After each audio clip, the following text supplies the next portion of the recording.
ભરૂચમાં બિલ્ડરોની હુકમશાહી, જાહેર માર્ગ પર જોખમી કબજો, વરસાદ વચ્ચે અકસ્માતનો ખતરો વધ્યો।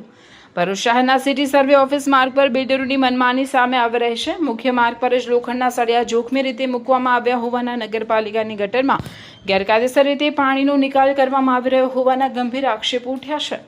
વરસાદી માહોલ વચ્ચે આ માર્ગ પરથી પસાર થતા વાહન ચાલકો અને રાહદારીઓ માટે અકસ્માતનું જોખમ અનેક ગણો વધી ગયું છે। ખુલ્લા માર્ગ પર મુકાયેલા સળિયા કોઈપણ સમયે ગંભીર અકસ્માતનું કારણ બની શકે તેવી સ્થાનિકોમાં ભીતિ સેવાઈ રહી છે। આક્ષેપો અનુસાર બિલ્ડર દ્વારા મુખ્ય માર્ગ પર આળસ ઊભી કરી અડધો રસ્તો બંધ કરી જાહેર માર્ગનો ઉપયોગ પોતાના કામ માટે કરવામાં આવી રહ્યો છે, જ્યારે વરસાદી પાણીનો નિકાલ પણ નિયમો વિરુદ્ધ નગરપાલિકાની ગટરમાં કરવામાં આવી રહ્યો હોવાના આક્ષેપો થઈ રહ્યા છે। આ સમગ્ર મામલે વોર્ડ નંબર 8ના નગરસેવક જિગ્નેશ બ્રહ્મભટ્ટે ગંભીર આક્ષેપો કરતા કહ્યું છે કે જાહેર માર્ગ પર લોકોના જીવને જોખમમાં મૂકીને નિયમોનો ભંગ કરવામાં આવી રહ્યો છે। તેમણે જવાબદાર વિભાગો પાસે તાત્કાલિક કાર્યવાહી કરવાની માંગ કરી છે। હવે સવાલ એ છે કે શું જાહેર માર્ગ પર આ પ્રકારની પ્રવૃત્તિ સામે નગરપાલિકા અને સંબંધિત તંત્ર કડક કાર્યવાહી કરશે કે પછી બિલ્ડરોની મનમાની યથાવત રહેશે? હાલ સ્થાનિકોમાં તંત્રની કાર્યવાહી પર નજર મંડાઈ છે। ગતરોજ ભરૂચ નગરપાલિકા વિસ્તારની અંદર અમારા વોર્ડ નંબર 8 ની અંદર આટલી ખરાબ બનાવ બની ગયો છતાંય આ તંત્ર સુધરતું નથી। નગરપાલિકાના ચીફ ઓફિસર સાહેબને મેં રજૂઆત કરી કે સાહેબ આ ગેરકાયદેસર જે પાણી નગરપાલિકાની ગટરની અંદર કાઢવામાં આવે છે, અગાઉ પણ કેમિકલ વાળું પાણી આની અંદરથી આ ગટરમાંથી કાઢવામાં આવેલું। હું નથી કહેતો, જે ગટરના જે અત્યારે કોન્ટ્રાક્ટર છે, જીયુડીસીના કોન્ટ્રાક્ટર, તે એમનું કહેવું છે કે આ ગેરકાયદેસર ગટરની અંદર આ લોકો કેમિકલ વાળું પાણી જે નીચેના પુરાણની અંદર જે બીમ બનાવે છે, બીમની અંદર ગેરકાયદેસર રીતે કેમિકલ નાખી અને આ પાણી બધું અહીંયામાં કાઢેલું। ગઈકાલે પણ આ પાણી અમને કાઢવામાં આવેલું અને આ આખું ઢાંકણું નગરપાલિકાનું તોડી નાખ્યું, જેથી કરીને કોઈ સામાન્ય માણસ પડે વાગે તો જવાબદારી કોની? ગઈકાલે જ 2 જણનો જીવ લીધો। આ ચીફ ઓફિસરને મેં આગળ પણ કીધું, મેં એસી ચેમ્બરમાંથી બહાર નીકળો, લોકોને જવાબ આપો। તમને ફક્ત ને ફક્ત પગાર લેવા માટે નથી ઉભા રાખ્યા, નગરપાલિકાની સેવા કરવા માટે ઉભા રાખેલા છે। અમે જે રીતે આવા વરસાદની અંદર લોકોની સેવા કરવા નીકળીએ છીએ, અમે તો વગર પૈસા સેવા કરીએ છીએ, તમને તો સરકાર પગાર આપે છે।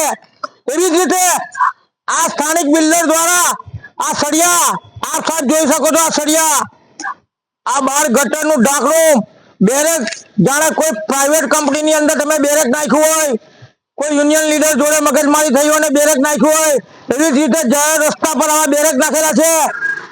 આગળ પણ તમે જે આ રોડ છે, સીધો મયુરી તરફ જતો, સેવાશ્રમ રોડ તરફ જતો રસ્તો, એની અંદર પણ ગેરકાયદેસર પાછલા બાયણે લોકોના દરવાજા ખુલ્લા છે। આવતા જતા કોઈ એક્સિડન્ટ થશે તો જવાબદારી કોની? માત્ર ને માત્ર ચીફ ઓફિસર સાહેબની રહેશે। મેં વારંવાર રજૂઆત કરેલી છે કે સાહેબ, હું તમને વિનંતી કરું છું, હાથ જોડું છું, તમે બહાર નીકળીને બહાર ધ્યાન આપો, કારણ કે અમારે લોકોને જવાબ આપવો પડે છે। વચ્ચે પણ એક અહીંના લોકલ મેડમના ફોન બંધ હતા, અમે 15 દિવસ સુધી રજૂઆત કરી, છતાં એમણે મારી રજૂઆત નહીં સાંભળી ને આજની તારીખે બી હમણાં બી થોડા દિવસ પહેલા મેં રજૂઆત કરી કે આ રસ્તાનું ધ્યાન રાખો સાહેબ। આ શોર્ટકટ રસ્તો છે, સિટી સર્વે ભરૂચનું સેન્ટર છે, ભરૂચના લોકોની મિલકત ને લગતા પ્રશ્નો લઈને અહીંયા આવવાનો રસ્તો છે અને આ સેવાશ્રમ રોડ તરફ જવાનો રસ્તો છે, જ્યાં સિટી સેન્ટર આવેલું છે, રેડક્રોસ આવેલું છે, ડાયાલિસિસ સેન્ટર આવેલું છે અને આખા જિલ્લાના લોકો અહીંયા દવા લેવા આવે છે, એવો વિસ્તાર આવેલો છે। સાથે આ પાણી ભરવાની પણ મેં રજૂઆત કરેલી છે કે પેલા ઢાંકણા ખોલાવો, નહીં તો આ પાણી ઘૂંટણ સમા પ્રમાણે થશે। જો આનાથી નિરાકરણ નહીં આવે તો ના છૂટકે મારે ગાંધી ચિંધ્યા માર્ગે આંદોલન કરવું પડશે। એ તમામ જવાબદારી નગરપાલિકાના ચીફ ઓફિસરની જ રહેશે કે એ ચેમ્બરની બહાર નીકળતા નથી, ફક્ત ને ફક્ત ખાલી ફંટરોને મોકલી આપે છે અને આવા લોકો જોડે મિલીભગત કરી અને આ ખાડા કામ કરીને કરું છું, વાત કરું છું, દોડાવું છું, તમે મારી જોડે દાદાગીરી કરો છો, ઊંધી ભાષામાં વાત કરો છો, એવી ભાષા મારી જોડે એમને વર્તન કર્યું છે। હું નગરપાલિકાનો ટ્રસ્ટી છું, લોકો વતી આવેલો ટ્રસ્ટી છું, નથી કોઈ પગારદાર ટ્રસ્ટી। પગારદાર એ છે, હું પગારદાર નથી। સાહેબને વિનંતી કરું છું કે અધિકારીનો દીકરો છું, જે કરીશ તો વોર્ડ નંબર 8 ને ભરૂચ શહેરની જનતાના હિત માટે, ભરૂચ શહેરના કોઈ પણ વિસ્તાર માટે સારું કરવાનું છે।